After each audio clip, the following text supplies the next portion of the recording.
Well, good morning, everybody. Welcome back to day 2 of this wonderful symposium. My name is Sarath Ranganathan. I'm the head of the Department of Paediatrics here at the University of Melbourne. And I'm also a respiratory physician at the Royal Children's Hospital. So someone who manages pneumonia at the coalface, but very, very interested in particularly this day of the symposium, which will address issues around policy, scheduling, and also, I hope, look at potential mechanisms for funding and supporting some of the great ideas that are going to be brought up today. Before we dive into the symposium, I'd like to commence by acknowledging the traditional owners of the land on where we're meeting today, who are the Wurundjeri people of the Kulin Nation. And I'd like to pay our respects to their leaders, past, present, and emerging, and acknowledge that the land that we're meeting on today was never formally ceded. And I'll also invite those in other parts of the country who are online to acknowledge the traditional owners of the land where they're residing on. And also finally welcome anyone who is Indigenous in the audience today. So day 2 of the symposium, attended some of yesterday. I thought it went fantastically well, to the extent that I think we do need to congratulate some of the organisers. And so I'd like to pay a personal thanks to Darren. I don't know if everyone knows Darren in the room, but there he is at the back. Beyond his career as a researcher, he clearly has a career as a program manager and a project manager. So there's a bright career ahead of you. Also, thanks to Fiona for presiding over the CRE and for Claire as well in leading the CRE alongside her. So we have a really wonderful program today. And the first of the speakers is going to talk to us online via Zoom. And it's with great pleasure that I invite Dr. Stephanie Williams to give us her plenary address. Stephanie is a public health physician and epidemiologist who is Australia's ambassador for regional health security through the Department of Foreign Affairs and Trade, so DFAT. As ambassador, she supports the advancement of Australia's interests in the Indo-Pacific by fostering linkages between Australia's public health world-class system and medical research experts and partners in the region. In addition, Stephanie guides the implementation of the Health Security Initiative for the Indo-Pacific region. So I'm really looking forward to this address, Stephanie. Welcome and thanks for joining us via Zoom.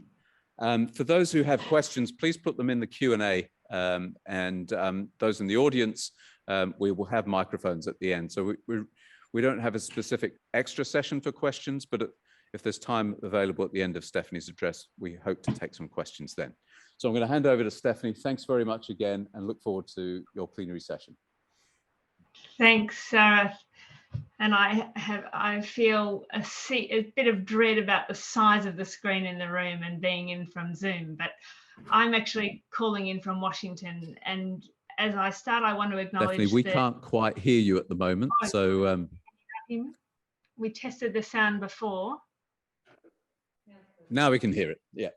Okay, do you want me to start completely again? Okay, so I'm in Washington, DC as I speak. And in starting, I'll acknowledge that the Nacotchtank people or the Anacostia people were the traditional owners of this land. And in doing so, I pay my respect to Indigenous peoples across the world and their connection to land and country. So thanks very much for the opportunity to join you today on Zoom at the CRE on the Asia Pacific Forum and PCV. No doubt huge in the auditorium, but it's best that I can't see that. And just as you said, Sarah, the program looks excellent, both great topics yesterday and today, and it's terrific to be able to join from afar. And my congratulations to the organisers, the participants and the panellists. It just looks terrific. So Fiona asked me to speak about DFAT support for immunisation and surveillance and health system strengthening in our region over the next 3 to 5 years. And it's a very interesting time to be casting forward. trudging out of the pandemic and refocusing on a huge number of equally pressing health issues, including immunisation and surveillance across the world. So I wanted to structure my remarks with three broad headings: policy settings, projects and partnerships, and then planning for the future. It's just a coincidence that there's lots of Ps and it's a PCV forum, but under these headings, I'll get to immunisation and surveillance as I go. So on the first point, policy settings, if we can zoom right out, the government has just announced a new international development policy to set the long-term direction for Australia's international development engagement. This policy will deliver on Australian commitment to work in partnership with our neighbours to achieve a peaceful, stable and prosperous Indo-Pacific.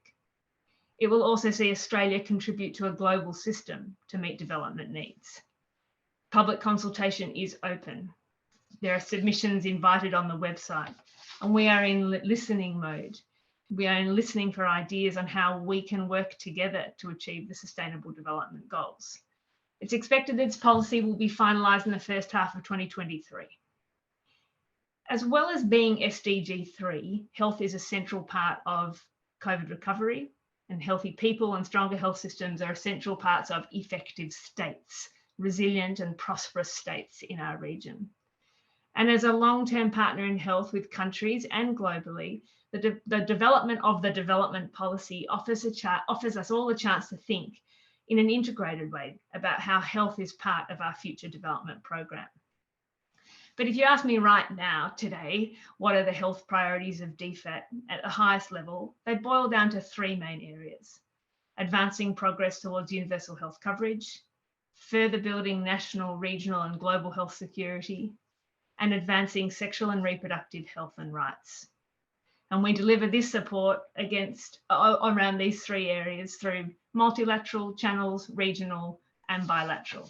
I'm sure many of you are very familiar with the mechanics of Australia's aid program. Today, health is about 15% of the overall $4 billion development program. Though in the last two years, we saw a temporary and significant boost through the COVID Vaccine Access and Health Security Initiative, where to date, Australia's donated 50 million COVID doses to Southeast Asian and Pacific countries, and hundreds of millions of dollars of delivery support to the same countries receiving COVID doses. And this brings me to my second heading, projects and partnerships, where I want to give a handful of examples of the current projects and partnerships relevant to immunisation and surveillance. And many of you in the room, again, are probably part of some of this broad church of support to the region. So let's start with projects. I mentioned the COVID Vaccine Access and Health Security Initiative, the largest, biggest, most recent investment in immunisation. And as well as the dose donations, we have worked through partners and directly in 10 Pacific countries and 6 Southeast Asian countries on systems to enable the COVID campaigns, infrastructure, expanding cold chain in Vanuatu, waste management in Tonga, research funding through different partners, including some of in the room, to support serosurveillance studies for COVID to inform future vaccine approaches, but in doing so, provided flexible funding in many cases to tack on the antibodies that we want to measure from the routine immunisation systems in the region. We funded information systems, vaccine registers, new health information systems and IT supplies in the Solomon Islands and in Fiji and Samoa for vaccine registries. And we supported a whole host of deployments of individuals through the region and Australian experts deployed.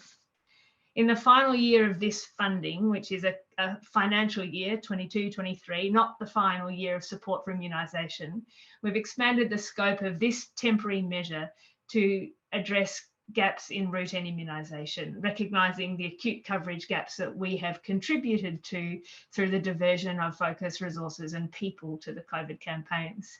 So we're dialing up some opportunities to support planning and delivery of SIAs, to restore procurement processes, and even to seek to understand current attitudes to routine immunisation. So there's a range of activities we're currently focused on over the next 12 months.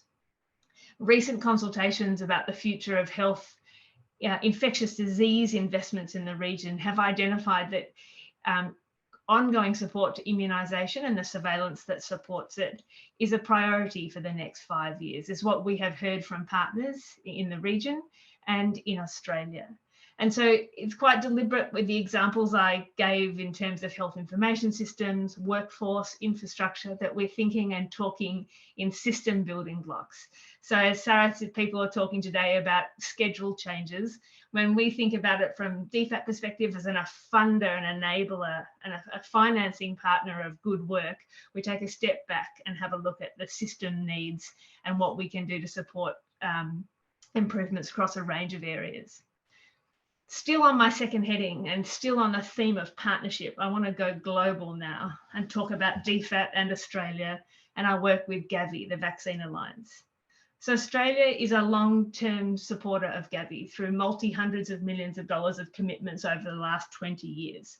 Our recent pledge was 300 million Australian dollars from 2021 to 2025. There's an Australian who is the vice chair of the board at Gavi, Sarah Goulding, and we sit with our constituency on the policy committee. Now, as you know, Gavi is a financing mechanism. It pools demand, it secures long-term funding, and it shapes vaccine markets to improve equitable and sustainable access to vaccines, including for new and underused vaccines. This is a financing mechanism that is good for the world. And so when Australia goes to policy meetings and to board meetings, we're focused on making sure that the benefits of price reductions are extended to our region, on making sure support for vaccine introductions reach our region, and for championing policies that see middle-income countries in our region being able to access Gavi prices and Gavi support. So for PCV in particular, the current value of Gavi support on PCV is about $12.5 million every year to 4 countries: Cambodia, Laos, Myanmar, Solomon Islands. And through the middle income country policy approach I talked about earlier that Australia championed, it's possible that Timor-Leste and Vietnam can tap into this funding stream to introduce PCV or sustain PCV. I must also recognise here that PCV introductions have been taken place in many countries in our region without Gavi support, and with partners such as the ADB, WHO, UNICEF, and by the countries themselves. Those countries include Vanuatu, Samoa, Tonga, Tuvalu, Philippines, FSM, and Fiji. I'm sure there's room for improvement across the coverage and effectiveness of those programs, but I wanted to acknowledge that whilst Gavi is a critical global partner and increasingly in our region, there's a lot of good work that happens independent of Gavi also. The last thing I wanted to touch on was planning for the future, and I'm going to keep the partnership theme here. I'm not going to cast forward and predict the landscape in immunisation and surveillance. I'm also not going to outline a future investment strategy in health, because this is a part of the next few months of shaping the overall development policy and to listening to what our partners and stakeholders say is important. But I want to talk about the approach to institutional partnerships. Now, through DFAT's Centre for Health Security, which was stood up in 2017 as a $300 million initiative to support country capacity building and infectious disease resilience, and also through the COVID Vaccine Access Initiative that I mentioned before. In a nutshell, part of the support we have been delivering is expanding support to Australian and regional institutions, under which come functions like research, capacity building, technical exchange, sharing of expertise, NITAG collaboration. So in the case of the Australian institutions, and whilst ODA resources do have to flow for beneficiaries, what we have been quite deliberate about is trying to enable growth in the international parts of the domestic institutions we have in Australia, to make sure that the benefit that we get from the expertise in country has a platform to benefit the region. As a regional or country-specific example, this is not just about supporting Australian institutions. Through the Regional Health Security Initiative, we also are supporting PNG Institute of Medical Research with other institutions as well from Australia as a critical part of the health architecture in PNG. And we see the bolstering of institutions as a key part of sustainability and deepening the networks between experts, people, and countries. Whether that, for example, is through consortia, like the Australian Regional Immunisation Alliance, where multiple Australian institutions are members, or more recent COVID support, which saw support to the Therapeutic Goods Administration and the National Centre for Immunisation Research and Surveillance, and partners to build capacity and deploy specific expertise to the region. And I think this CRE today, spearheaded by the partners and MCRI in particular, is a real testament to the power of the consortia model and the strength with which the international engagement has built up over time. And in talking about institutions, I do want to recognise that the many extraordinary individuals and experts who make them function and tick, because it's the individuals actually within the institutions that create and sustain the relationships and drive action. So in providing these opening remarks, I wanted to provide a perspective from DFAT as the Foreign Policy, Trade and Development Agency within the Global Health Division, where we set health policy and deliver health programs, with some just a flavour of current policy settings, some recent program examples of the types of work we've been doing in immunisation and surveillance, and then just reiterate at the end the importance that we place on sustained partnerships with the region between individuals and institutions. And I look forward to hearing the rest of the talks throughout the day and wish a successful second day. So I'll stop there. I have a question, because you mentioned the power of consortia and also the power of partnerships and then brilliant individuals. The thing about that is whenever you bring such forces together, they always come up with great ideas and innovations. So how can those innovations and ideas feed through to DFAT and funders? And what's the support in place to actually encourage those sorts of innovations? It's a great question. And thankfully, someone has just reduced my screen so I can now see you. So I think there are a couple of mechanisms. One part is dialogue and partnership, and rather than any particular calls for proposals or funding opportunities, and I'll get to that. But something that we have been trying to create over the last 5 years by pulling in expert advisory groups and having topic-based discussions with our implementing partners is trying to create a sense of ongoing dialogue, so that it's not here's a great conference, and then here you go, policymaker, here's 2 or 3 great projects, you should just fund them. We're trying to create a space where that's ongoing exchange of information and ideas. The second way and mechanism is through funding opportunities. And there are a couple of discrete opportunities, and so we've got the policy consultation process now, but I referred to the last few months of asking for stakeholders' view on future infectious disease preparedness, and how the regional funding, which is basically money that's administered from Canberra, should be prioritised and spent. So over the next few months, what we should be seeing is some open calls for proposals for projects and partnerships under the theme of infectious disease resilience and public health capacity building. And we'll make that available.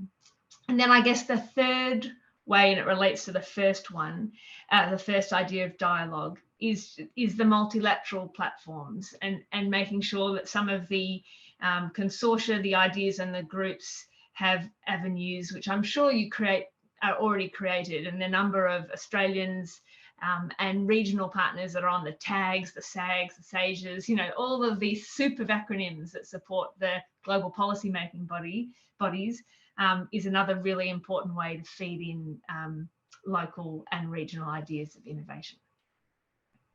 Thank you, Stephanie. We have a question there. Get a microphone too.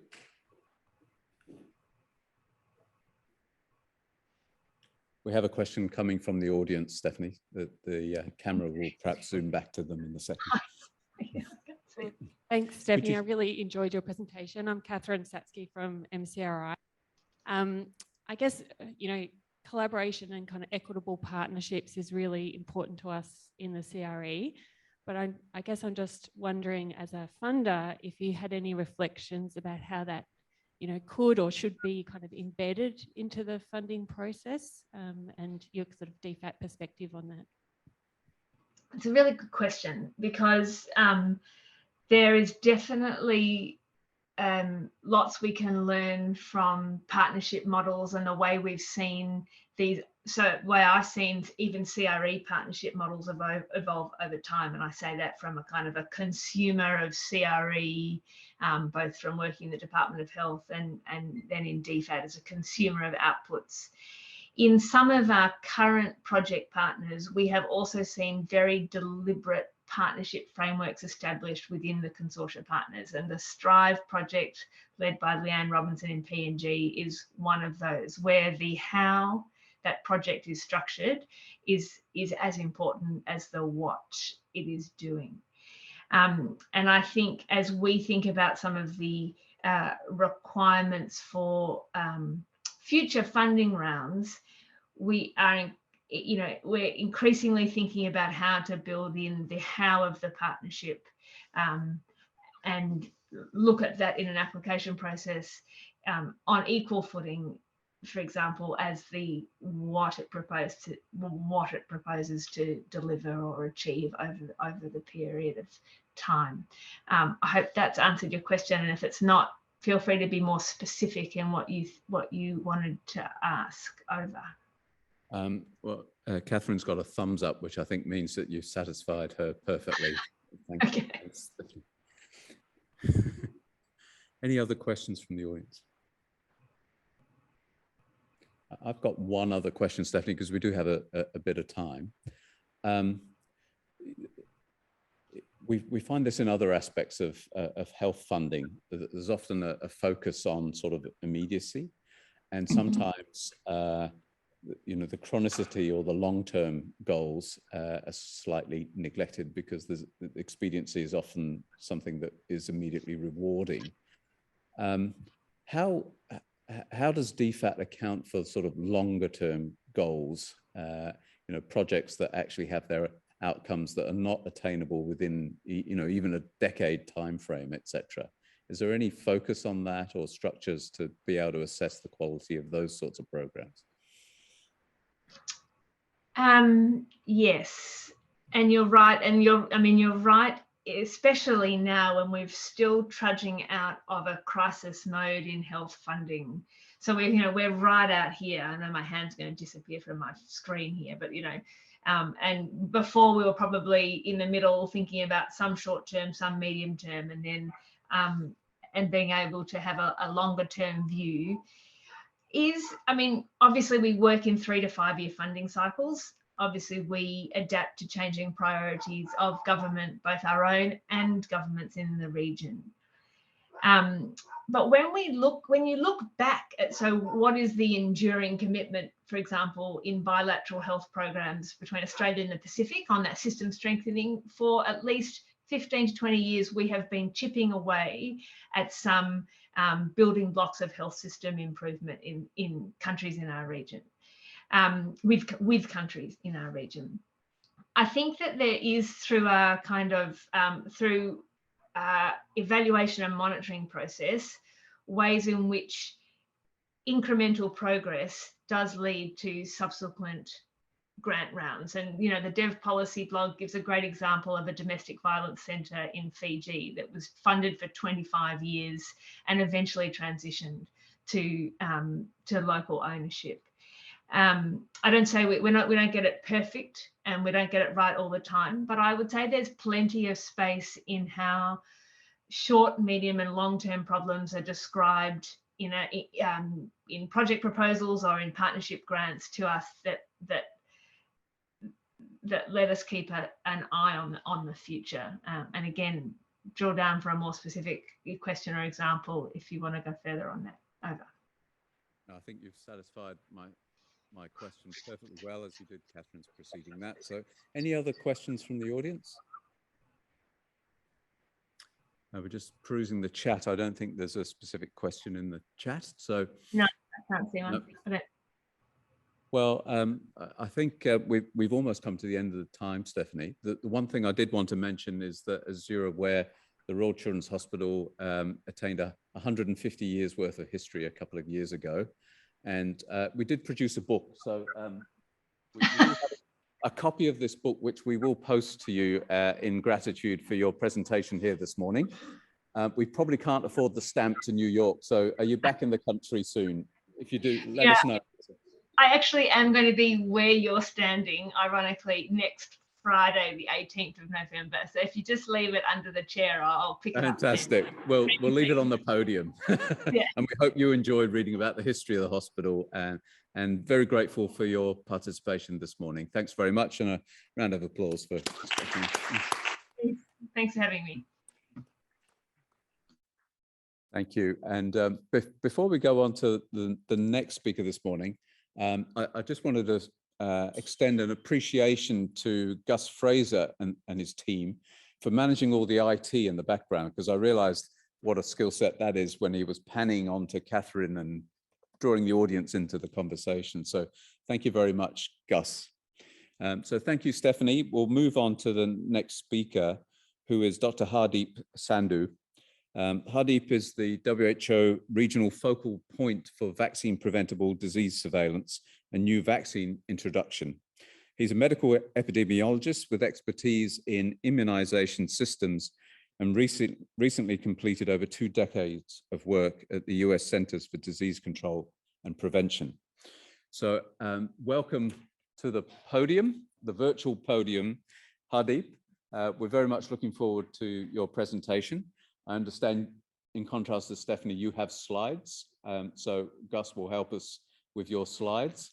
And again, if you could pop questions in the Q&A, we should have some time for questions at the end of the presentation. So thank you very much, Hardeep. Okay, good morning. Can you hear me? Perfectly clearly. Yep. Thank you. Very good morning to everyone, and thanks for the introduction, Professor Raghunathan. Yes, as mentioned, I am at the regional office of the WHO, that's the World Health Organization, based in Manila, and we look after the whole region with 37 countries, Pacific Island and other.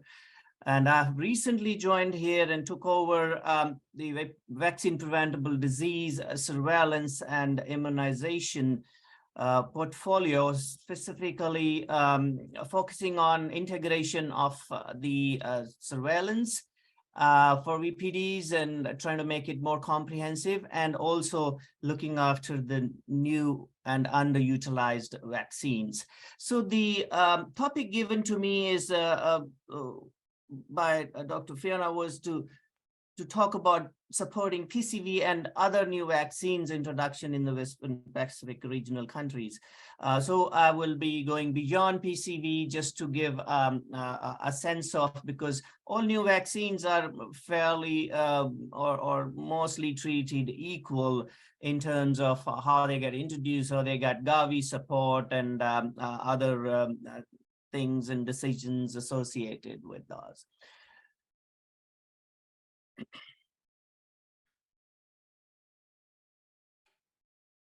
Okay, so as I think very rightly asked in the Q&A session and also by Dr. Stephanie, that we can have short-term, mid-term, and long-term goals or plans.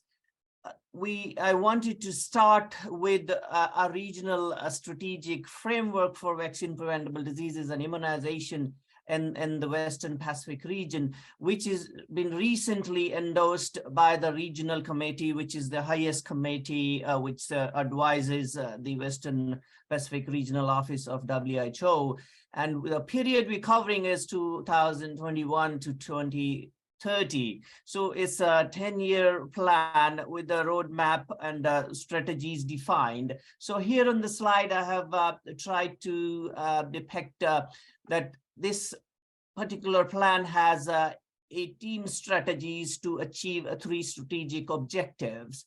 And the first objective is to strengthen and expand immunization system and program. So basically more of the system strengthening, like health system strengthening and workforce development, etc.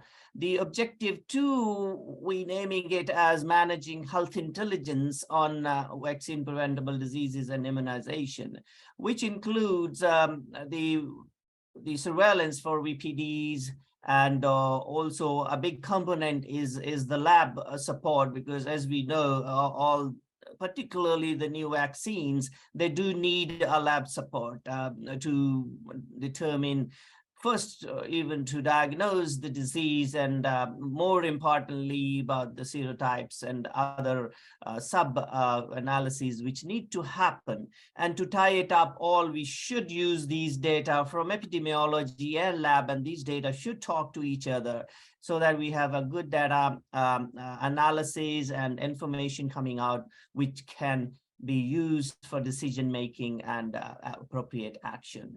And the third part, the third objective I highlighted in this framework is preparing for and responding to public health emergencies. And this framework actually predates the whole envisioning and formatting and everything was pre-COVID. So this particular framework was highly tested during the COVID time period.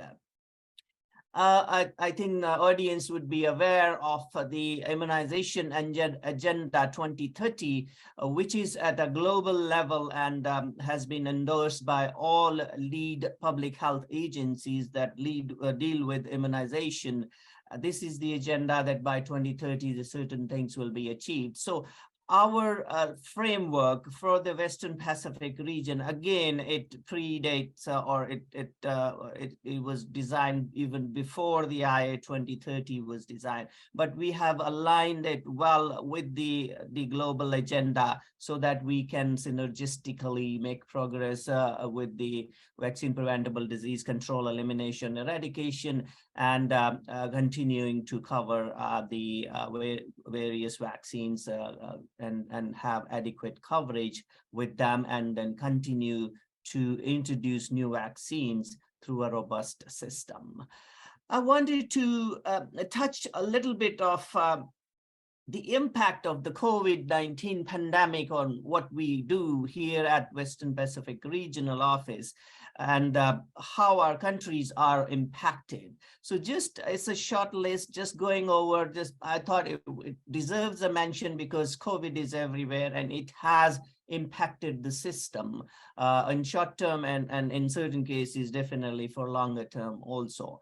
So there is a temporal disruption of routine immunization sessions in the acronyms of the countries mentioned here. And if people are interested, I can expand on those. So vaccine coverage decreased for certain antigen in a large number of countries, and some of them are big countries. Suspension of some of all outreach activities because of the social distancing, and also the healthcare workers being taken away from their routine job to do COVID specific work. Suspension of school-based immunization activities has impacted big time because everything which was happening at the school and the schools were closed, so that activity did suffer, and HPV vaccination, which were school-based in certain countries, definitely had an impact. Then postponement of mass vaccination campaign. We have big countries which are now likely to have measles outbreaks, small or big. So Malaysia, Philippines, PNG, and Vietnam and Guam. Declining in reporting rate for immunization, routine immunization, definitely it has impacted because of the things I've said before, that it has definitely impacted the rate of coverage. Decline in VPD surveillance performance, as we know, many of the laboratories were repurposed to do COVID-19 testing or SARS-CoV testing. And then that has definitely taken the staff and their attention and their time away from their routine work, which we're supposed to be continuing. For example, it is the AFP surveillance and the rash and fever surveillance for measles, rubella, and other VPDs needs to be continued on a regular basis to keep a good handle on what's happening.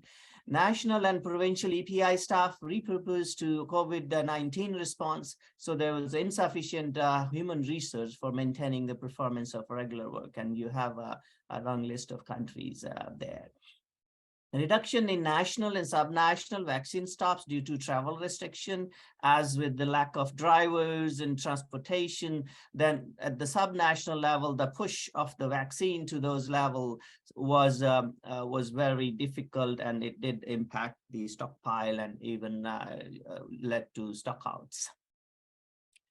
So continuing with the Western Pacific regional situation, specific to surveillance, which I believe is firmly believe that is a part and parcel of the immunization program, that we have to know where the disease is, what's the current trend. So all 36 countries in the Western Pacific region have a surveillance system for measles, rubella, polio, but not all have system for other VPDs.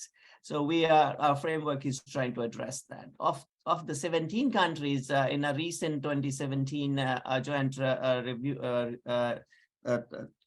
form supplementary questionnaire, we have that 10 countries have integrated surveillance system for all or most VPDs. So it's quite low number which has a comprehensive VPD surveillance.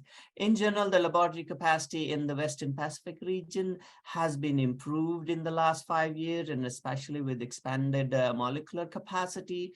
For laboratory testing of SARS-CoV-2, laboratory capacity for measles and rubella is available in all non-Pacific Island countries and some Pacific countries.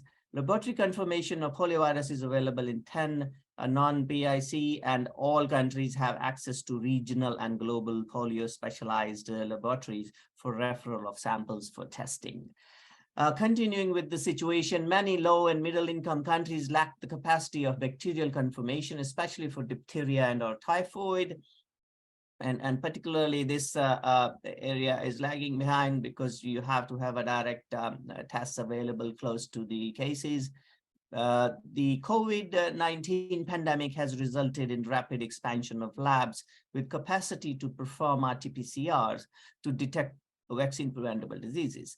A number of subnational laboratories have multiplied substantially because of the inflow of the funds and the demand for testing locally. Many PICs now have the molecular capacity for testing of the vaccine preventable diseases. So there are certain good things which have happened due to COVID that we are now capitalizing on, and then we will expand these newly developed capacities to do work for other diseases beyond COVID.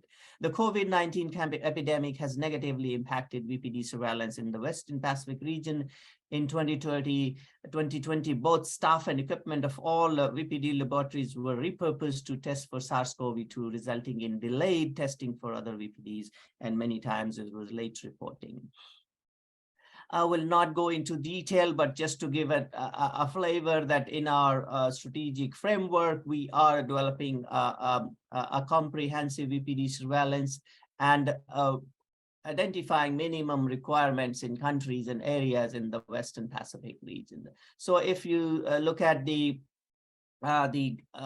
chart here, that there are certain diseases which are necessary, then other are desirable, and then we have a list of optional. So you can have a nationwide case-based or aggregate with laboratory confirmation, sentinel, or have a minimum standards, and then we have a status of those. So you can see that there are diseases which are plotted here at various levels, and that's what we, as I mentioned, the VPD surveillance. There are really needs for VPD surveillance, particularly lab confirmation in various countries, and to make it a more comprehensive VPD surveillance. And we have started to work on a vision and a strategy for VPD surveillance, which will be a companion document to the overall strategic framework for VPD and immunization.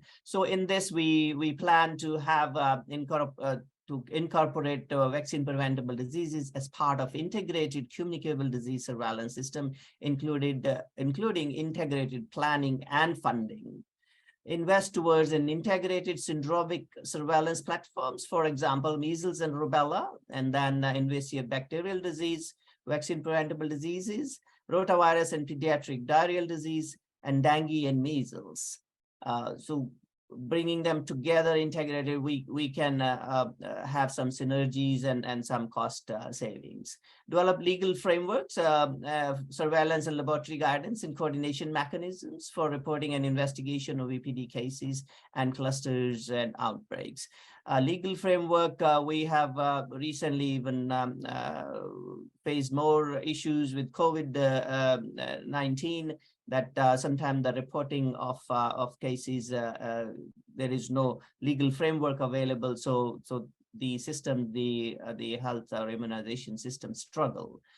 Address VPD surveillance needs at all levels by developing national human resource plan, because we can add on new things to the system, but if we don't have a human resource physically people available, and also their competencies and trainings. So to implement continuous competency-based training, which can even start in the pre-service area and on the job, and supported supervision on VPD surveillance relevant across VPDs.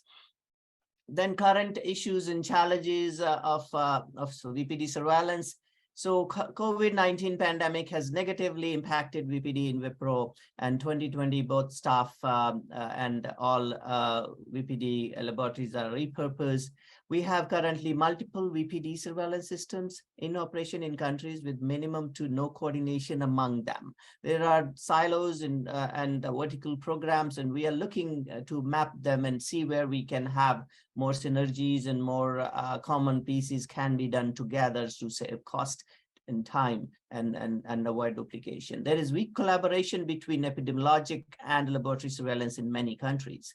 The countries are overly reliant on laboratory confirmation and are weak in epidemiologic linkage of cases, thereby overloading the laboratories and adversely affecting the timelines of detections of cases. This has been a real issue, that if lab and epi do not talk to each other, if these data are not looked at together, the efficiency goes down, and we do not have timely information, and we are not efficiently utilizing the resources available. So we are specifically trying to address this by organizing and designing data systems where we have the lab and epi data to be linked at the earliest in the reporting chain, or in the chain as the case gets confirmed. There is a need for strong engagement across public health units, for example, between national immunization program surveillance and the laboratory units, between preventive and curative services. And many times that is an issue, that a preventive, the curative service folks, they feel that we know it's a measles case, there is no need to tell it to the public health people because we are treating it as such, and what's the benefit? So, and many times the case definitions for public health purposes and for the clinical purposes are different, and then we do miss cases in that process and do not have a complete picture, particularly in the vaccine preventable diseases area. And also a lot of private clinics are there which handle a lot of cases, particularly the pediatricians, that we must have a good linkage between the public and the private sector, so that we have a complete picture of the surveillance and what's going on with various diseases, and particularly the VPDs. There is need for interoperable information systems and use of promising new technologies for data recording, reporting, and improved data use. IT is making leaps and bounds progress. We have handheld mobile devices where we can do surveys and GPS coordinates, and all that can be quickly done, which was a dream about 1 or 2 decades before, but these systems can be looked at, and we can have those robust systems utilized for the surveillance for the epidemiology and the laboratory pieces of the VPD surveillance. Now, just to give a taste of some of the vaccines, new and underutilized vaccines in the region. Here I have 2 maps. One is from 2010 and then 2021. That's the introduction of rotavirus vaccine in the region. In 2010, we had only 6 countries which had introduced the rotavirus vaccine. And by 2021, we have 17 with a demonstration in 1, and 18 have still not introduced the rotavirus vaccine. So there is still work needs to be done, but there has been progress. Moving on to HPV, where I'll spend a little bit more time also as the introduction is happening nowadays. So in 2010, 11 countries had introduced HPV in their national programs in the region. And by 2021, we have 24 with demonstration of 2 in 2 countries, and 9 as not introduced. And there are 1 country which has discontinued. Just to give a little bit more on HPV, as we have faced some recent issues with that, and then SAGE has recently given new recommendations and for a single dose use. So we did at the regional level look at the HPV vaccine and trying to see how we can utilize this new recommendation, which is very program friendly and leads to saving of resources. Particularly, it reduces the vaccine cost to half. So we had, and the target for 2030 is 194 countries to have introduced HPV vaccine. So this is global. So we have about 117 which have either fully or partially introduced. So that's 60%, and 40% are still to go and in their national programs. So there is a subset graph here. So 2015, 16, 17, we slowly making progress. In 2019, there was good progress in many countries introducing HPV vaccine, but because of the COVID, this was not a priority, and all the attention was diverted towards COVID. So we had delays in introduction of HPV vaccine, and we are slowly now reviving it.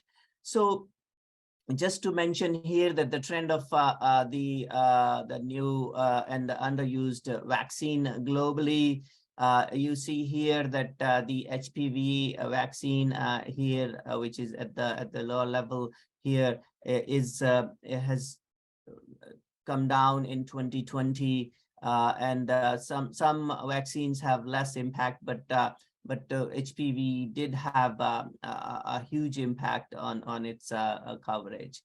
So in summary, just to give a snapshot of what's going on in the HPV vaccine introduction, it has slowed down due to supply constraint and COVID-19 pandemic. In 2020, global HPV vaccine coverage experienced drop for the first time in the history after HPV vaccine introduction. HPV vaccination was more strongly affected than other childhood vaccines, as mentioned that school-based programs have really suffered because schools were closed. COVID-19 especially affected coverage in Africa and the Americas, low middle income countries, and school-based delivery programs. So the key messages for HPV vaccine coverage is that there are negative impact on vaccine coverage due to HPV, especially in lower middle income countries with school-based program. In coming years, attention should be paid to not only improving program coverage, but also to catching up girls who are still within the recommended target ages. There are common challenges and lessons learned from HPV vaccination program. Multiple pathways exist to achieve high coverage that all build on good communication and sustainable delivery strategies. Integration with other health services could be promising to further improve the coverage. Moving on to Japanese encephalitis, in 2010, there were only 6 countries which have introduced JE out of almost 20 which are eligible and have known JE transmission. By 2021, only 9 countries have introduced, 4 have not. And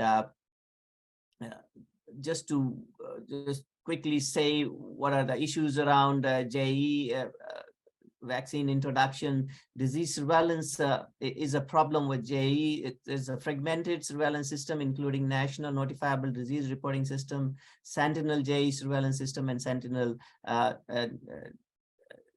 acute meningoencephalitis syndromic surveillance system.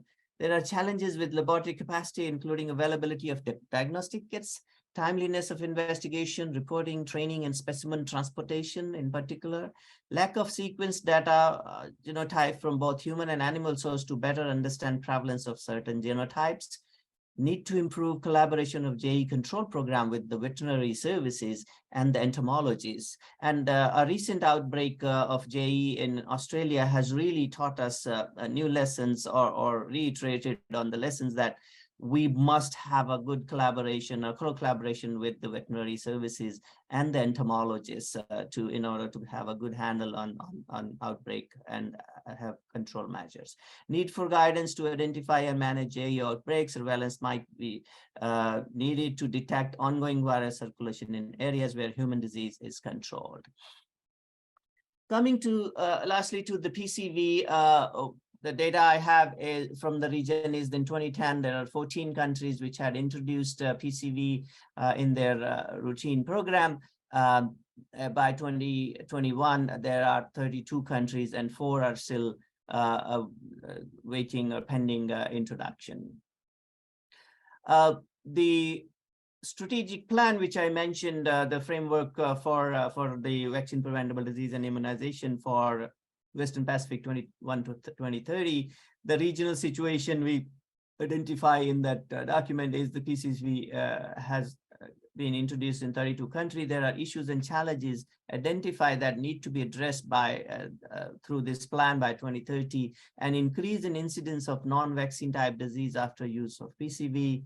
The use of PCV should be complementary to other disease prevention and control measure, and it should not be just vaccine and we should not think we are done.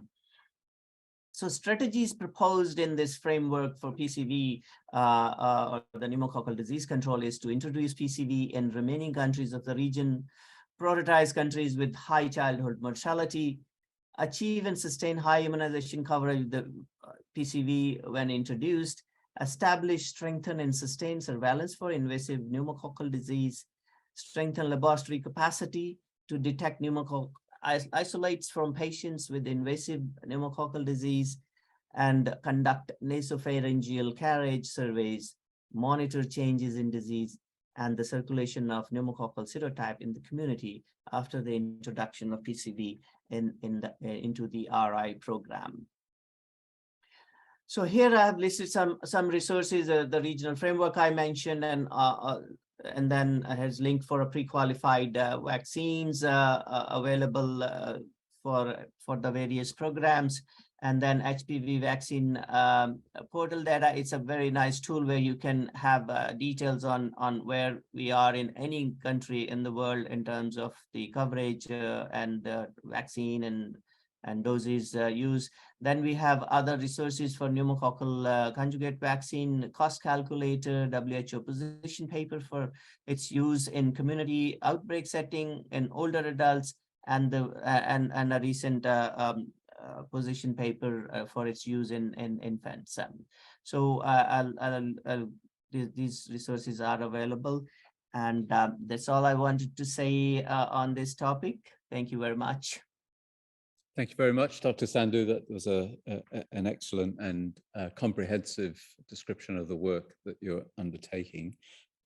We do have time for 1 or 2 questions. We've got a question from Fiona. Thank you. So can you hear me, Dr. Hardy? Yes, okay. Yes, I can. Okay, great. Okay, it's Fiona here. Thank you so much for joining us today by Zoom. We really appreciate you being with us today and this morning. and your very comprehensive talk outlining many vaccines, which is terrific for the region. I've got two questions actually. One is with the 2030, the plan, the current EPI immunisation plan, the global plan, and the strategies. I was just wondering how climate change really is in that plan regarding climate sensitive diseases. So particularly in our region, Pacific, which is sort of one of the most disaster prone regions, as you know, in the world, with dengue and typhoid and things, and that list of vaccines that could potentially be introduced, how the decision-making processes and supporting countries in decision-making processes and how to prioritise which vaccines. And I guess, coming from a paediatrician's, as a paediatrician, and it taking 22 years to get pneumococcal vaccine to children, and they're probably going to get COVID vaccine before they get pneumococcal and rotavirus. And now if these adult vaccines are given, for other things, there's this concern, I suppose, that children will be put last again and potentially, how do countries prioritise these things in that decision-making? And the second thing is regarding the BPD surveillance, which is, terrific to see about the integration of programs rather than these siloed programs. And so from the pneumonia side of things, which is in the IBVPD surveillance, there's very few countries that are doing that in our region or even globally, pneumonia surveillance. There's a bit of SARI surveillance here and there, and how the SARI surveillance will, how the under 5 pneumonia surveillance, where that's sort of going, and particularly RSV surveillance as well, with, the new vaccines coming as well. So they were my two questions, just your thoughts on those two areas. Thanks, Fiona. I think it's a complex question and would be a complex answer in how countries prioritize. It's not straight simple. There are many factors which govern a disease burden. To us as public health practitioners, scientists, it makes sense. There is disease burden. There is a tool available. It's cheap. It's best. We know it makes economic sense. Return of investment is great. With $1 investment for measles vaccine, you can save $800 to $1,200 spent on clinical care of a case of measles. So the math is clear.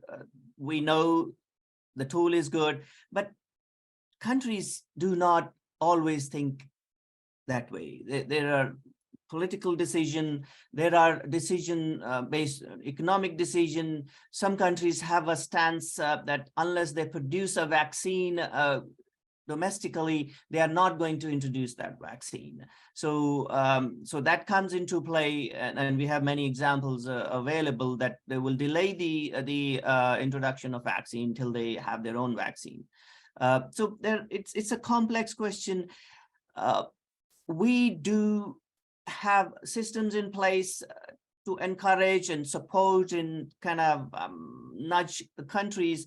I think some of the names were of these groups was mentioned by the previous speaker, Dr. Stephanie Williams, that we have the at the local level, we have the National Immunization Technical Advisory Groups. Many times we work through them, give them the evidence of the disease and the necessary information on the tools. That's the vaccine and the safety profile and the cost benefits and the cost analysis, etc., so that they can recommend it to the program, to the ministry, that this vaccine makes sense, we have burden, and it makes sense. The other level is the technical advisory groups at the regional level, and the TAG was mentioned. It's a yearly event. It happens in Western Pacific region every June. In the past June, we had it first time after COVID in-person meeting, and then we do emphasize certain items there, and we did talk about the new vaccine introduction, and particularly just hinting towards your second question also, that the VPD surveillance for particularly the invasive bacterial diseases is lagging behind, and there are many reasons and why that's so, and why the viral or the indirect testing or the ELISAs or RT-PCRs are better for other diseases. The third level, at the global level, we have SAGE, which does the recommendation, and it has a good.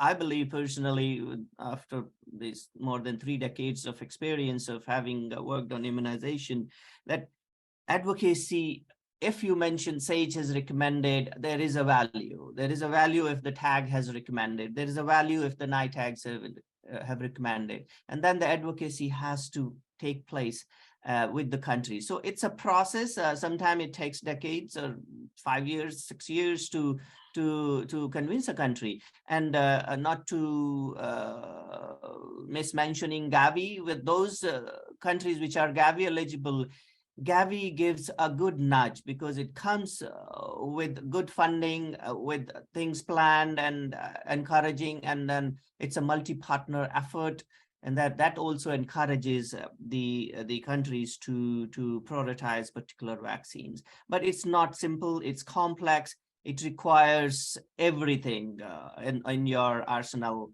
every tool you can have, economic, the science, and the advocacy, and the social, and you name it. About the VPD surveillance for invasive bacterial disease, and we are struggling with that a little bit. One, there is minimum funding. There's no special elimination eradication programs which are linked to the bacterial diseases yet. We have the defeating meningitis by 2030 coming up, so there'll be some funding associated. We are working on a roadmap for that, but it's difficult to do, and there is less funding because of the antibiotic use and all. We cannot get to the periphery where we can do the tests and detect the bacteria, and the classical tests which we can do. So that's what I would say about that. Fiona, did I answer all your question? I think there was one other part to the question. If you can repeat it, if I missed that. I think we'll just say thank you, Dr. Sandhya. I think you answered that really comprehensively, and we're running a few minutes late for the following session. We had time for one question. Fiona asked 2. She's the next speaker, so she's going to suffer. But the answer you gave was excellent. Thank you very much indeed. We'll just thank Dr. Sandhya again before we invite the chairs for the next session to come up. Thank you for giving me the chance. Thanks. So we're going to hand over to new chairs and roll straight into the next symposium.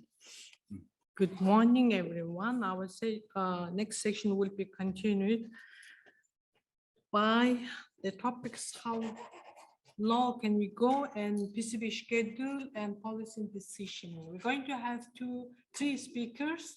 So first speaker will be Professor Fiona Rachel. So Professor Fiona Rachel is pediatrician epidemiologist who leads the Asia Pacific Health Group at MCRI. She's the director of the Child and Adolescent Health PhD program at the University of Melbourne, Department of Paediatrics. Her research provides evidence for policy decisions regarding immunization and child health in low and middle income countries, which has changed global and regional as well as country policy. She currently leads PCV impact evaluations and surveillance studies in PG, Lao PDR in Mongolia, as well as PNG, with partnership with the senior government officials and WHO. She's also responsible for leading the CRE PDC. So let's invite Professor Fiona Rachel. Please, floor is open. Great, thank you so much, Toya, for that, and good morning to everyone. And I'd like to first pay my respects to the traditional owners of the land where we gather today, which is the Wurundjeri people of the Kulin Nation, and to their elders past, present and future.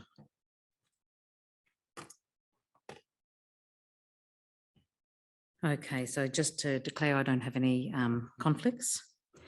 I'm going to go over the importance of PCV, although we've already heard that, but I'll skip through that.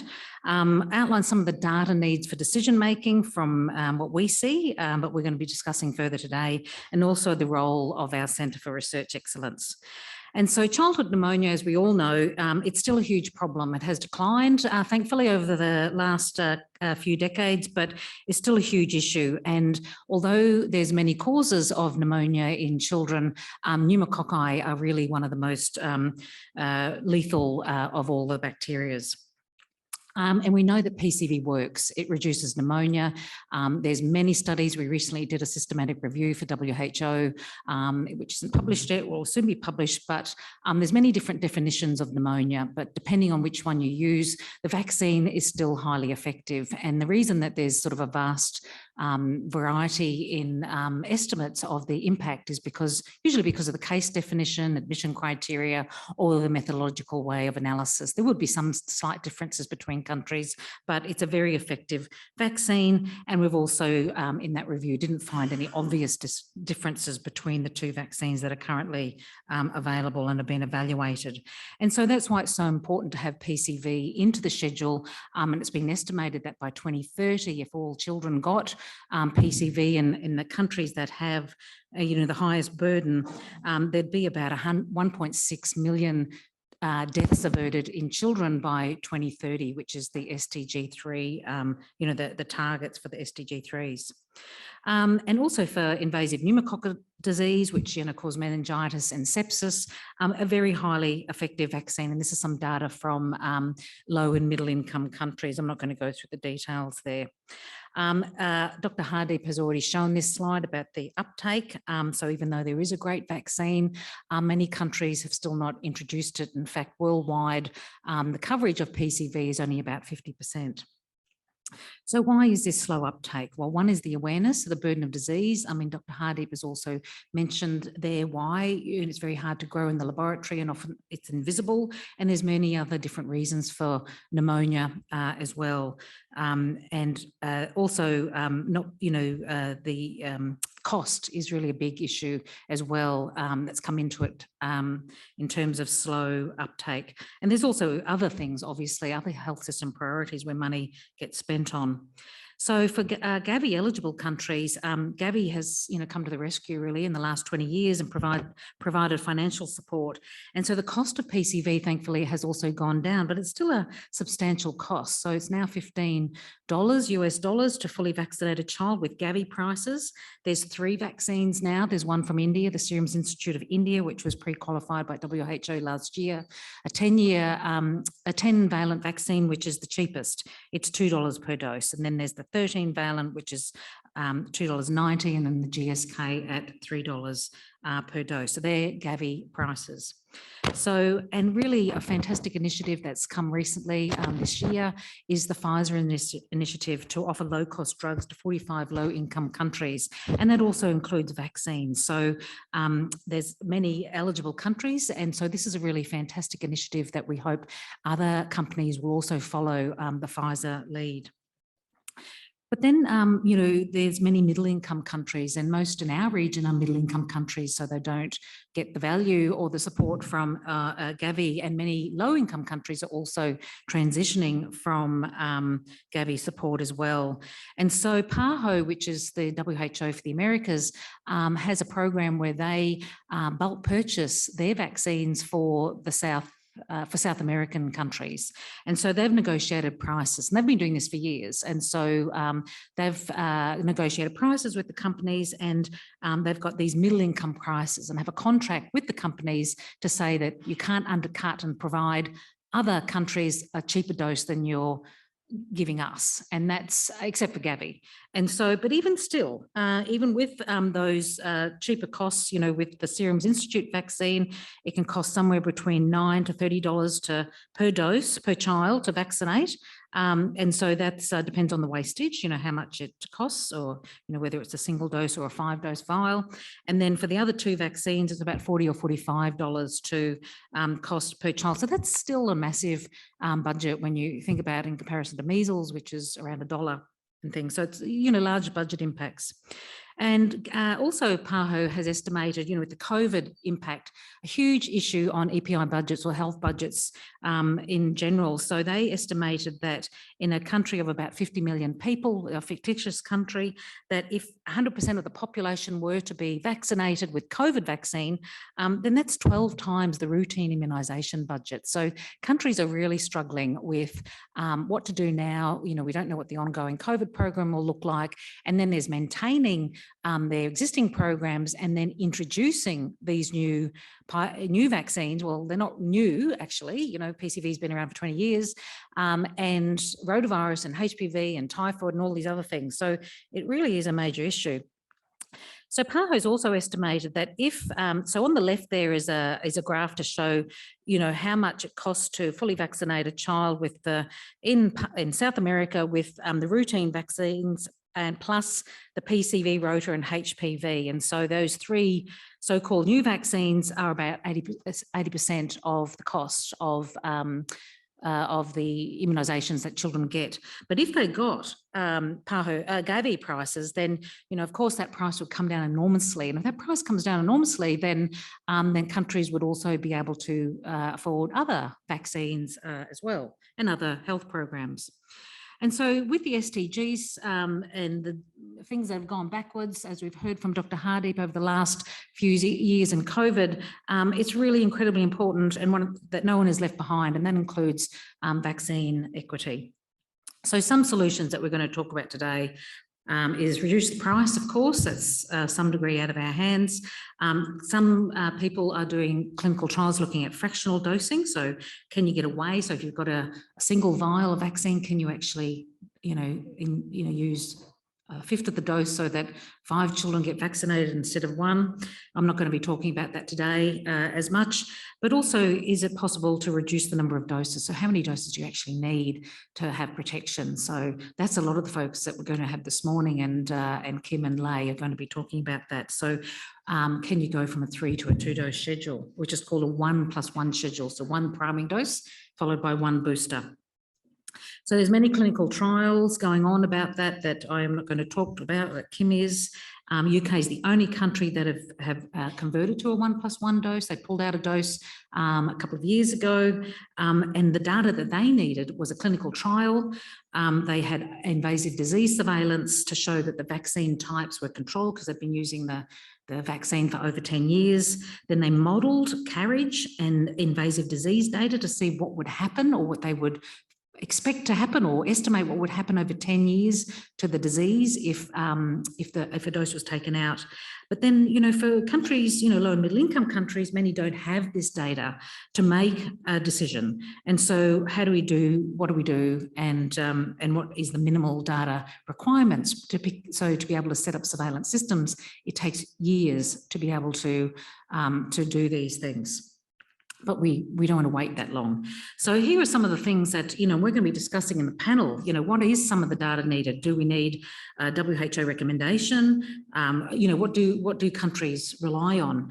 Do they need the invasive disease surveillance, a carriage survey, as we heard from Dr. Hardeep, an immunological marker to show that vaccine types are going to be all right?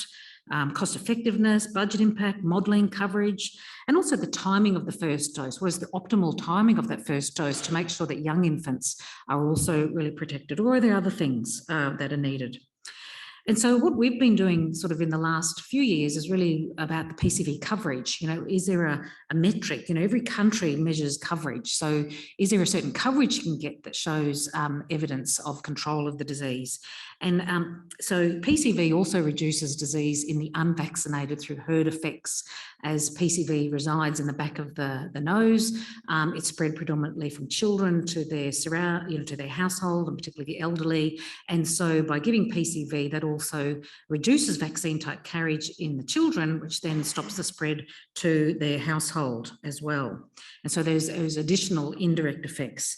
And so we know that childhood vaccination provides really good indirect protection against vaccine types, but it takes time. And so this is some modelling that was done a couple of years ago, and this was just for the 7-valent vaccine. They found that the indirect effects, so in those not vaccinated, they found that it takes 2.3 years to attain about a 50% reduction in invasive disease in people who are not vaccinated. But it takes about 9 years to get that really good quality indirect effects, to get about 90% reduction of herd immunity. These results were similar in the elderly, and also for the 13 valent serotypes, so the other 6 serotypes followed a similar pattern. But there was no data from this review from low-income countries, and there was only 4 data sets from low and middle-income countries included. And so we looked at the Australian data and looked at, well, what coverage we need to get show really good indirect effects. So we modelled, a student of mine, Jocelyn Chan, looked at the coverage needed to show indirect protection. So this is invasive disease, and found that, you know, the higher the coverage, well, there was a relationship between the coverage and invasive disease in people who are not vaccinated. These are under 5 children who are not vaccinated. But really, most of the effect is at lower coverage than expected. So with 50% coverage, she found that the preventable fraction of PCV7 type invasive disease in under 5s in children who are not vaccinated was about 80%. And a coverage of 90% almost, you know, got rid of most of the invasive disease in children who are not vaccinated. And we found similar but lower levels, thresholds for pneumonia as well.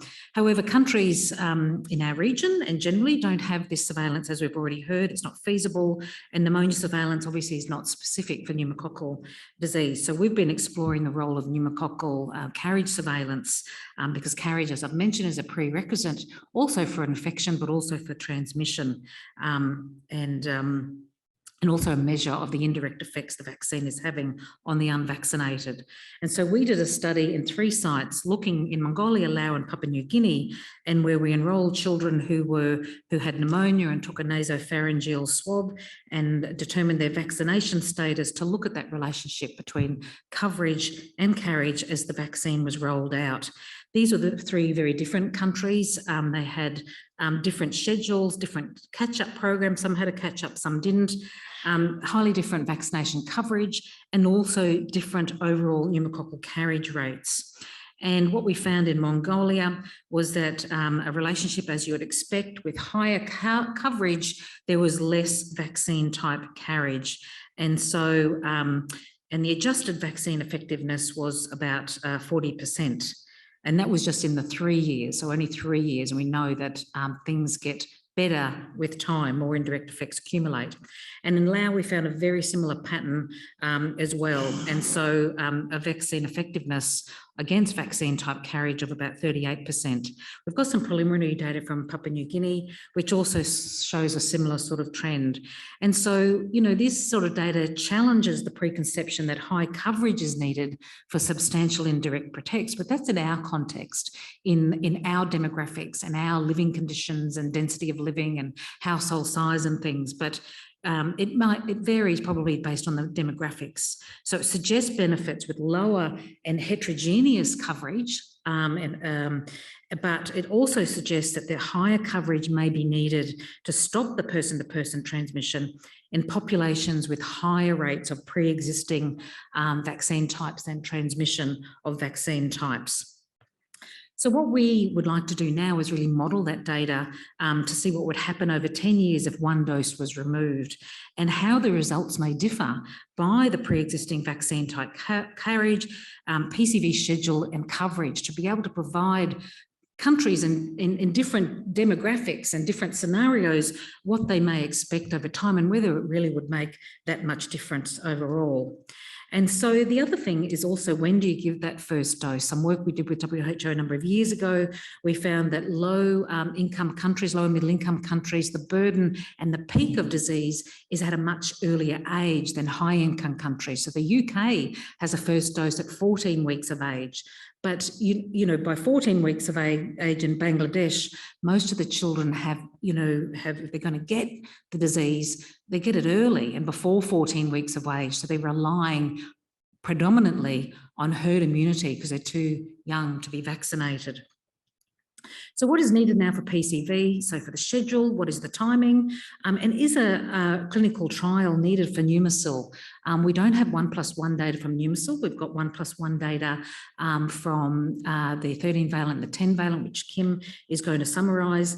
And what is also the model, modelling? We could do some modelling to look at what is the minimal data, the carriage rates, the schedule, the coverage, things that are relatively easy to collect to inform decisions on switching from a 3 to 2 dose. And then there's also the health economics, the cost effectiveness, budget impacts, and any other things which we'll be discussing later in the panel. So we've brought together, to answer these questions, we've brought together a whole lot of disciplines with our CRE to try and tackle some of this and discuss this and figure out, how to go ahead with a program of research. And so, and we welcome you again all today to discuss these things. And very importantly, as I mentioned, so discussing some of those key research needed, but also supporting the development of the research capacity and developing those relationships in the region. And just to side trip too, just from PCV to others, the Asia Pacific is second last in terms of the adoption of protection by other vaccines. So we've seen from Dr. Hardy that real list of other vaccines that need to be used, and we're in the second bottom rank. So, vaccines are one of the most cost-effective and kind of easiest thing to do. It's sort of low-hanging fruit, as we sort of term in public health. And how can we sort of really leverage from what's happened with COVID? So it took 11 months to make a vaccine. So really we've got all this other list of other things that needs to be done, and how can we accelerate all of this technology and interest now to really accelerate the development of all these other things that need to be developed.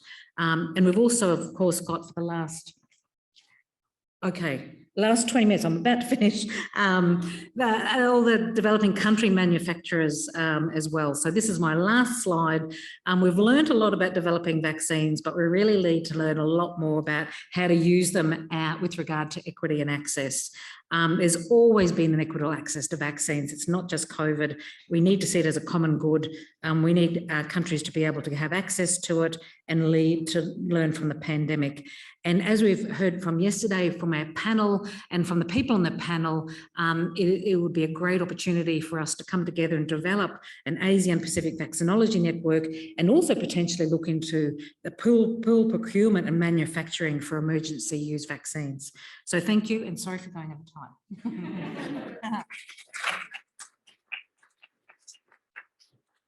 Thank you, Professor Fiona. So now next speaker, we have Professor Kim Mulholland. He's a pediatrician who leads the new vaccine groups at the MCRI and has a joint appointment at the London School of Hygiene and Tropical Medicine. He's the preeminent world leader in the pneumococcal vaccinology and has been leading a figure in advising on the international pneumococcal research agenda for WHO. He's a member of the WHO SAGE group working, and currently leads PCV impact evaluation in Mongolia. Professor Kim, please.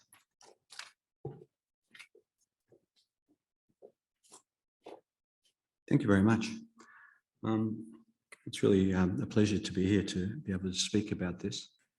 Okay, I've prepared this talk with the help of Beth Temple, who's not here because she's based in Queensland. And I'm just going to talk a little bit around the issue of reduced dose schedules. It's not a completely straightforward issue, and that's evident by the fact that there are so many different approaches to it around the world. I think we all know what the dominant manifestation of pneumococcal disease is in the world, and particularly in the poorer countries of the world. I would mention, though, that last night I participated in a meeting in London, which was looking at pneumococcal meningitis. And this is in some ways almost a completely separate subject, because the impact of immunisation on pneumococcal meningitis is complex and not entirely satisfactory. Anyway, I won't go over the details that Fiona's presented so clearly. I just would emphasise that most of the pneumonia deaths are in poor children in poor countries of the world. And it's actually 23 years since the first PCV was licensed, which is incredible. I actually did another analysis looking at 23 years since the first measles vaccine was licensed and looked at the coverage of that vaccine in the world, and it was far better than what we see with PCV. Pneumococcal does offer hope, and I will come to pneumococcal in a minute, but I just want to emphasize something that's already been mentioned, and that is that we have to really be realistic now what's going on in the world, and that increasing poverty and marginalization of communities in all countries of the world, including this country, but particularly the poorer countries of the world, means that the patterns of disease are going to revert much more towards those illnesses and those patterns of childhood mortality, which we sort of associated with the past, which were frankly dominated by malnutrition. This map has been shown already, which is good, except it's not quite as promising as it looks. And I would point out that of those countries in the WIPO region that were shown by the speaker earlier, the three that are not introducing PCV are quite big countries, including China and Vietnam and Thailand. I think Thailand has a plan. Vietnam has a plan, but it's a little bit in the future. China, I'm not sure. So we should be thinking more about the proportion of the population in the region rather than just numbers of countries. And if we look at coverage, it's actually a different story as well. And this map really shows PCV coverage amongst those countries that are using the vaccine. In our region, you can see the countries colored red are the ones with very low coverage. And it's a bit misleading because India, for example, is in the process of introducing the vaccine. And when this data were collected was probably quite low, but I think it's moving up very quickly. Indonesia is in the process of rather a more stepwise introduction, which is still in the early stages. So it's not probably appropriate to say they have low coverage. But other countries like Papua New Guinea do have very low coverage, and it's a major problem, and it's a problem in many parts of Africa. These are the pneumococcal conjugate vaccines that have been around since at least I've been working in the field. The first one was licensed in the year 2000, and that was the 7-valent vaccine. And for almost a decade, they had a monopoly, which was surprising because in the years before that, there had been 4 different conjugate vaccines under evaluation in the late 90s. We saw then the 9-valent vaccine appear earlier, actually, during the 90s, and that was the vaccine that was used for the major trials that took place in South Africa and the Gambia, but that vaccine was never licensed. Similarly, the 11-valent vaccine that was trialed in the Philippines was never licensed either. I don't know the reasons for that. But the 2 vaccines that have dominated the market and caused something like a duopoly are listed there: Synflorix 10-valent GSK vaccine and the 13-valent Prevnar. And as Fiona's already mentioned, pneumococcal has come along. There are also a couple of other new ones, but I don't think they're necessarily relevant for this discussion because they are 2 products, PCV20 from Pfizer and PCV15 from Merck, which have been licensed in the US actually, and which are approved for use in adults. I'm sorry. I'm not going to go into the reasons for those vaccines not having been introduced. It would require another hour. But just a couple of things about pneumococcal. If you look at the serotypes covered in Prevnar at the bottom, those are the basic 13 serotypes in Prevnar. Missing from Synflorix, the 10-valent GSK, is 19A, 6A, and 3. Could perhaps leave 3 out of the discussion because it's not clear that the Pfizer serotype 3 actually is effective. But 19A and 6A turned out to be quite important. And the Serum Institute in their pneumococcal product have included 19A and 6A, which is an important difference between that PCV10 and the Pfizer PCV10. This graph from the group in South Africa shows under 5 invasive pneumococcal disease data, and it shows the PCV7 only having a modest impact on the serotype 1. And what I haven't shown, and what I was talking about last night in the meningitis discussion, was the dominance of serotype 1 when you talk about not only outbreaks of pneumococcal disease, but especially meningitis, and especially in Africa. So the absence of serotype 1 from the PCV7 is a historical crime in my view. This first question that came up then was about schedules. And at WHO, we were looking at this and saying, well, surely we should be advising all countries to use a 2+1 schedule. it seems like it's more logical, it'll give longer protection and so on. But in fact, the argument's still quite open. This study, this data that we've collected from Vietnam really shows that for most of the serotypes in the 13-valent vaccine, there is an advantage in terms of the immunogenicity during the first 9 months of life if you use a 3-dose over a 2-dose schedule, but that is reversed after 12 months after the third dose, as it were. And then in the second year of life, the 2+1 seems like it's superior. But in fact, when you look at the effect on carriage, which is really the best approximation we have of what is going to be the public health benefits here. On this graph, you can see the black line represents unvaccinated controls, carriage all the way out to 24 months. And the blue and red lines respectively represent the two schedules. And actually, there's not much difference between them. And other data, which I think was has already been presented here, looking at B cell data and so on, also support the idea that as long as you give 2 or 3 doses of vaccine, you do reasonably well. So there's no real international consensus now on the 2+1 versus 3+0. At WHO, I think the plan had been to shift to a general 2+1 recommendation, but I think we've backed away from that now, and it's going to stay open. There, 3 early doses seem to be more important for 6B, whereas 2+1 is better in the second year of life, and I've already mentioned that. Now, the next question is, does a single dose in early infancy prime better than 2 or 3 doses? Seems to be quite important in this discussion. And this is Fiona's work from Fiji, and you can see in this experiment where people were given, children were given 1, 2, or 3 doses of a primary schedule, that their boosting response, which is what's shown on this graph, is actually significantly better in the 1-dose primed group. And you see that particularly for serotypes 4, 9b, and 19F.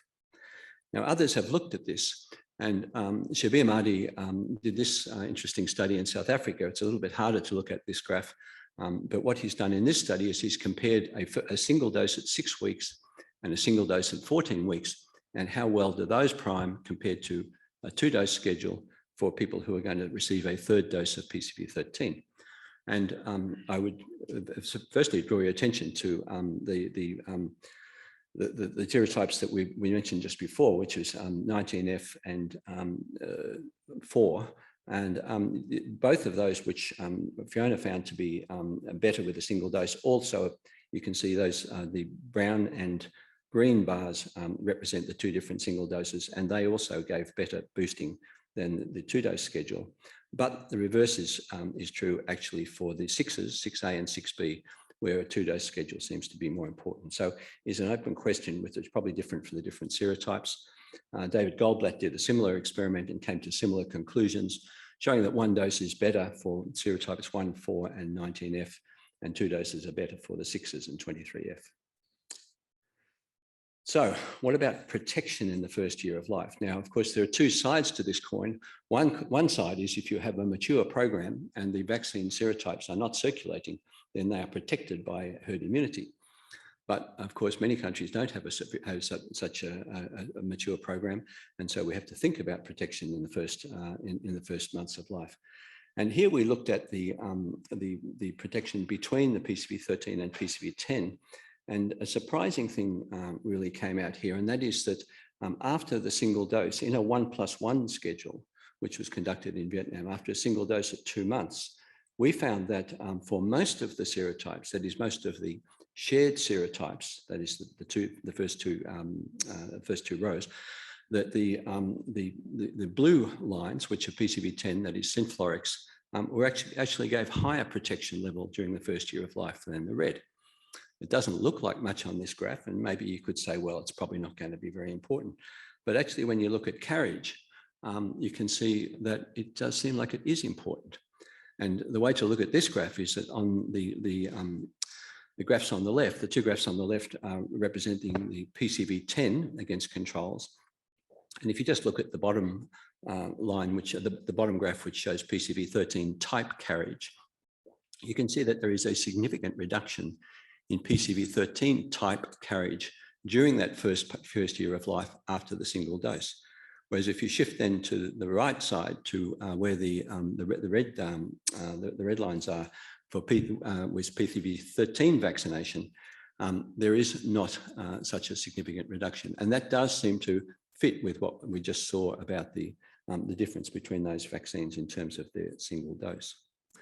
So how effective is a single dose in the real world, though? This is all just studies I've been talking about. And we have to think about this in short-term and long-term context, because that's also quite important. But the two methods for looking at effectiveness are really the indirect cohort method, which I'll show you a slide from, and then the case control method. And the main difference between these, in fact, is that the case control method is comparing people who are vaccinated with people who, for whatever reason, are not vaccinated. And that reason that they're not vaccinated is quite often the reason why they might be at higher risk of disease. So that is a real problematic way of doing that analysis. The indirect cohort method, which was first developed at CDC, actually looks at the rates of non-vaccine type disease and uses that as a sort of a baseline to then look at reductions in rates of vaccine type disease. And so you can do an analysis then without actually having a denominator, just by looking at data for the large populations. And that's what's been done in the UK very effectively by Nick Andrews and colleagues. And in this particular analysis, they looked at 2 or more doses and found 83% protection against IPD, and 1 dose only and found 56% protection against IPD. And that seems plausible to me. Am I running out of time? Am I? Oh, okay, I'm sorry. Okay, I better adjust what I'm going to say. I'll pass over that and just say that there was an issue in that study with the 6B again, so that's another story. Going quickly then through this data from the Dominican Republic, which looked at 1 or more doses effectiveness, and the effectiveness is quite poor at 67%. But when you looked at that study and tried to understand who those people were, you can see that, in fact, there is quite a high rate of malnutrition in the children who got pneumonia compared to the controls. And that, of course, that can be dealt with in the analysis, but it raises problems with that kind of analysis. Another study from Canada showed quite low rates, and I won't go into the detail of that. So the conclusions then is that, a single dose primes well, and possibly better for some serotypes. And I've listed the serotypes for which it's better. It does have an impact on carriage, which seems to vary with the different types. Now let's go quickly then to think about the schedule. We did some studies looking at a single dose of PCV 13 and PCV 10 in the second year of life. And in those studies, the conclusion really here is that for PCV 13 compared to PCV 10, the immunogenicity given at 12 months is actually better, in contrast to if you give it a first dose earlier in life. So it's quite age dependent. And if you give the single dose at 18 months, it's slightly better than if you give it at 12 months. That schedule does have an impact on carriage of PCV types, as shown in this particular slide. It's a significant reduction, so it is probably an effective schedule, particularly for use in emergency settings. And I think that's where we are starting to see that the use of a single dose might turn out to be quite important. I won't go through that study. Finally, the question of when you should give a second dose. You might remember that we've been looking at these as 1+1, meaning 2 and 12 or 2 and 9 months. But actually, in this particular experiment, we looked at 2 and 6 months. It's a little bit hard to look at this graph, but the green bars, this is immunogenicity, the green bars comparing to 2, 3 and 4 and 2, 4 and 9 months, the green bars are only 2 and 6 months. And the immunogenicity is quite good. And in fact, the impact on carriage out into the second year of life is quite comparable to the 3-dose schedules. So it may not be just a question of using a 2-dose schedule at 2 and 12 months or something, but maybe a more sort of intermediate 2-dose schedule may also have a role. So I'm not going to go through the Q&A because I've run out of time. And the answer to my question was, what is the main factor limiting effectiveness of pneumococcal conjugate vaccines in the world? And my answer is inequitable vaccine access. It's not these other things which are sort of interest. My final conclusions are that the pneumococcal vaccines, as we know, have major health benefits. Infants need 2 doses of vaccine at least, but probably after 1 year of life, a single dose is enough. I've talked about the impact of PCV10, which is extremely important. I don't think that the new products from the big pharmas are going to make that much difference in the world that we're talking about. And we haven't talked about serotype replacement. So if I just go back in the last second to the comment I made earlier about the impact on meningitis.